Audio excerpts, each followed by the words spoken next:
Good morning, good afternoon, good evening, ladies and gentlemen. Welcome to another edition of GNN. Today is June 12th, 2024, and we have another banner night on our hands here. But before we get into the details of our brand new mobile suit, let's go over some news.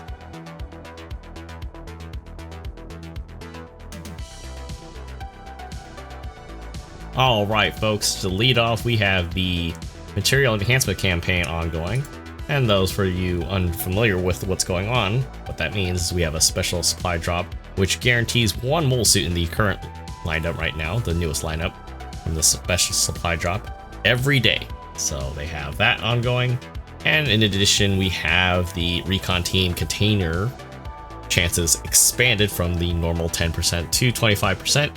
Plus the mole suit discovery rate goes way up. I'm not sure what that way up's going to be, but if you're brand new and you're trying to fill up your hangar, well, definitely want to get those crates done and over with, especially if you've been hitting your special medals. On top of that, the base rewards is also ongoing, which means during this campaign, battle rewards or match rewards from your regular matches, which includes your XP, your dueling points, and your clan points will be doubled. So get out there, get those rounds done, folks. On top of that, we do have the limited special mission ongoing right now. I believe with this update, it is now the Semi-Striker GM2 from Gundam Unicorn. God, that suit's still pretty neat and dangerous in the right hands. So, our main event update. We now have the Sazabi Prototype. This is a ground type Sazabi. If you're familiar with the lore, this is actually from Gundam Moon, which we'll get into shortly. On top of that, we have a boosted supply drop. So generally for those uninitiated, you know what that means. That means a half off pull for this cool thing. But I see that peeking down there. We have a limited supply drop notice for the level 2 Gundam 3A, technically also for the level 1 if you didn't get a chance to do this. This is a reissue essentially, but if you wanna and gotta have it at 700, well, this is your chance to try to get that. I can vouch for 650. I actually took this into matches before. It is a very, very solid 3-star suit. But 700, I'm not quite sure if it holds up, especially with the shenanigans that are there. If anybody's pulling for this, or if anybody has insight, let me know in the comments below. On top of that, we do have some changes to the DP exchange counter as follows, with the Delguk Stutzer now being available for DP, the level 4 Hidolfir, as well as the Assault Gun Tank. No changes to the recycle ticket counter, unfortunately. We do have an update for the clan matches right now, which all of them are early in the morning. Which we'll go and check out really quick. Yeah, so we have Shuffle Target being the next one up, 300 cost, 5v5. I did say in the last update that it could be any chance because it's been a while since they've released the 300, and quite frankly, I think we're all undone with 300, although you never know. The devs like to pull a fast one and curveball us. So there's that. We have 650 right behind that, Ace match at 5v5, Impact Site, and the 650 match again, Tropical Desert 6v6. So, and if you haven't done so already, these are all top 100 matches, I believe. So this is your chance to essentially get the 350 cost GM head Gundam ground type, made famous by Karen Joshua of the 8th MS team. So yes, right now from 200 on, we're already way in there. So if you're part of a clan, you guys want to do clan matches, this is your chance to get this one awesome unique suit that so far I'm not a fan quite yet. This is just initial instincts on it, but at the same time you can't deny that having the number of weapons that it has and capabilities, that this is going to be something to ignore. On top of that, you do get the clan mark shuttle. I can see people doing some weird stuff already, but you know, that's kind of the I guess appeal for that. So our main event 3-star suit, our first ever 3-star 700 cost mobile suit ever in the history of GBO2. And this one's a raid. Now this is based on, if you have been following even Gundam Moon for a little bit, just reading up on stuff, or maybe you've been in depth with the manga in some shape or form. This is a heavy mobile suit that was developed at the South Pole base for Neo Zeon. You know, the great one, the guy who never portrayed anybody. Just kidding, those are two separate people. But this was developed for the Supreme Commander for Neo Zeon at the time, Char Aznavour. And despite this being a heavily customized Jagdoga, with a lot of different enhancements, I'm kind of skimming this around with inclusion with the Psycho Frame. It couldn't meet the performance requirements demanded by Char and has been required redesigned to even a heavier mobile suit. So this would also take into account testing from the Vargol, the Psycho Move test type Jagdoga, which we love at 550. It's pretty nasty, as well as I believe some one more other suit that it's at the tip of my tongue. I'm sure somebody's gonna remember this, but all that combined with this would eventually lead into the final form that we know as the Sazabi. This is a ground type of version, so trying to take this into space, this is a no-go. This is probably one of the few times, rare times, on top of the fact that this is a 3-star 700, that this is only usable in ground. I almost said space, but yeah, this is only usable on ground, which I feel kind of, nipping the tip on the bud here. Most of y'all play ground anyways, but I know there's a few that would play space, and I'm not sure if this would do well or not. It might do that if this was a ground and space suit, but unfortunately, according to the lore behind the suit, this is only a ground space suit. Now, if you are doing 10 pulls for this does give you a chance to get the Supreme Commander's normal suit, so both his normal suit and helmet, as seen in Char's counterattack. This is your chance. But if you already have it, then yeah, I would do the discount personally. And of course, details on the 3A, like I said, it's a 3-star general. So, on to the nitty-gritty.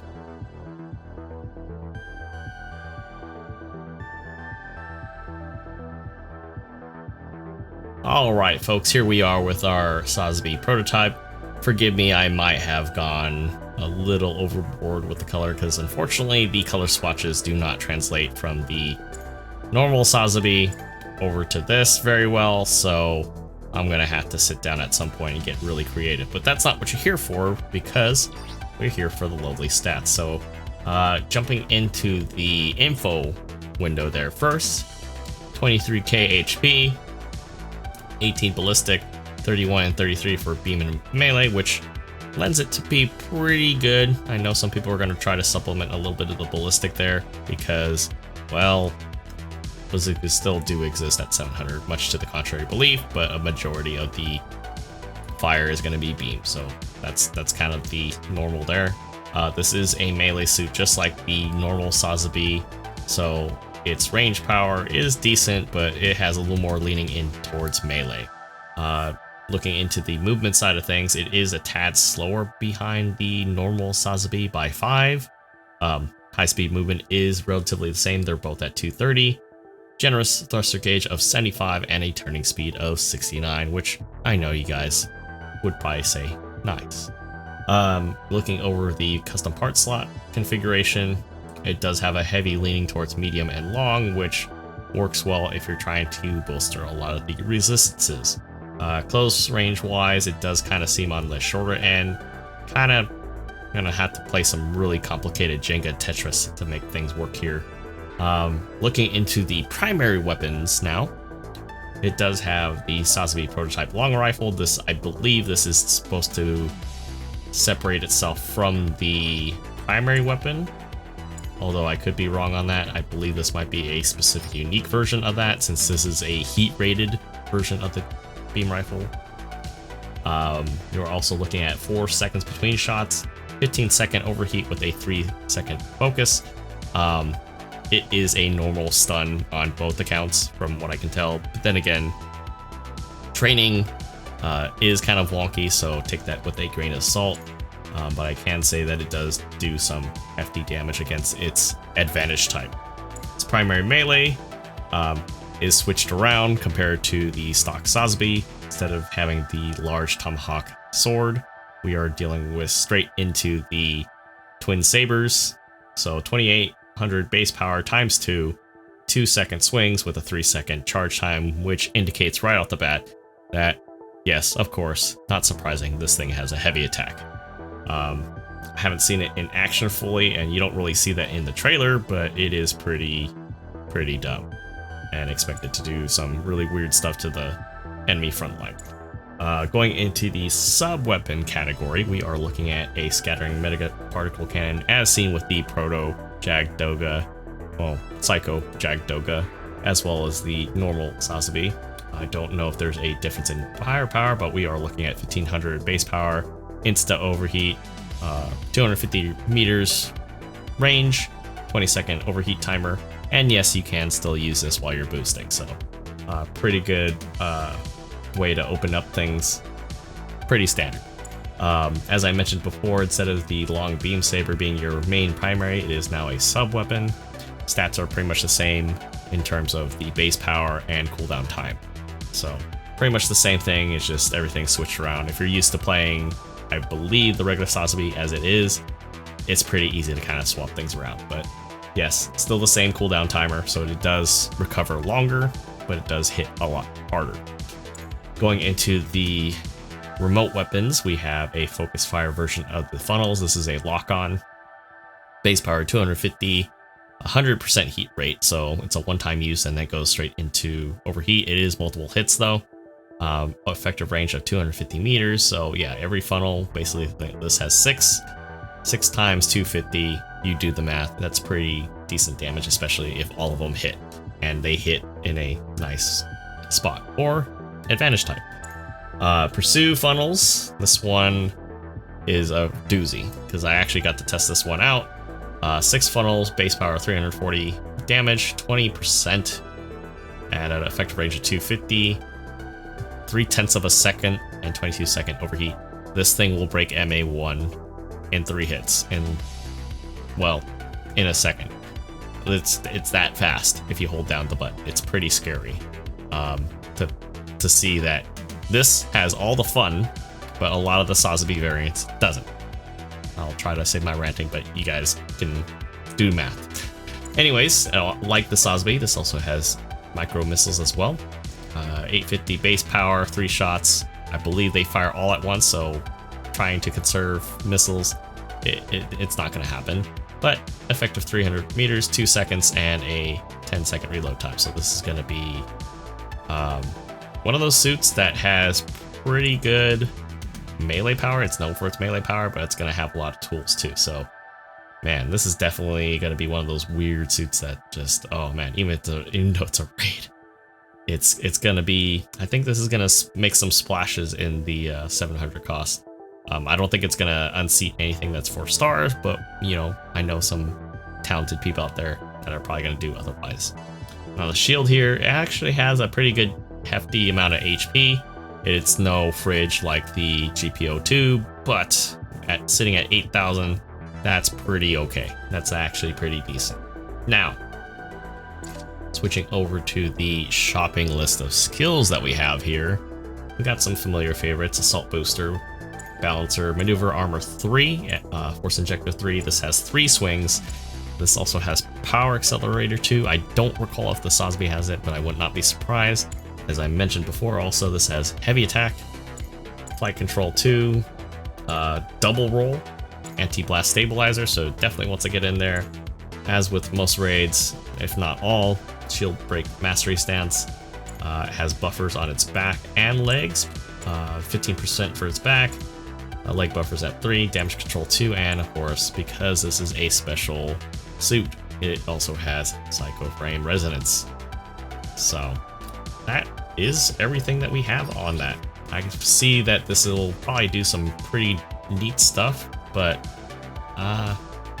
Might wait a minute or two before I take this out myself. I need to get myself familiar with this. Unless you guys want to see some of that crazy nutty stuff.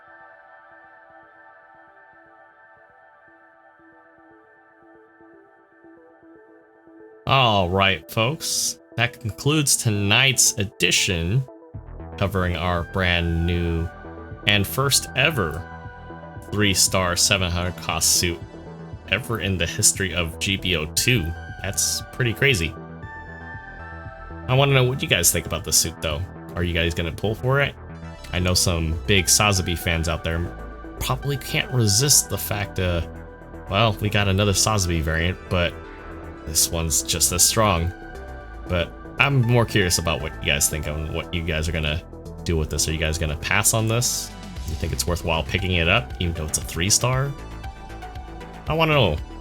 But I do feel like time is warranted for this. It's definitely worth a gander because it's pretty decently strong for a 3-star, and despite some favorites at 700, I think it might give some people some problems, but I don't know if it'll be enough to unseat some of the more reliable choices, some of the kings of 700. So with that said, that's it for now. But anyways, hope you guys enjoyed this video. Make sure you hit that like and subscribe button, sorry.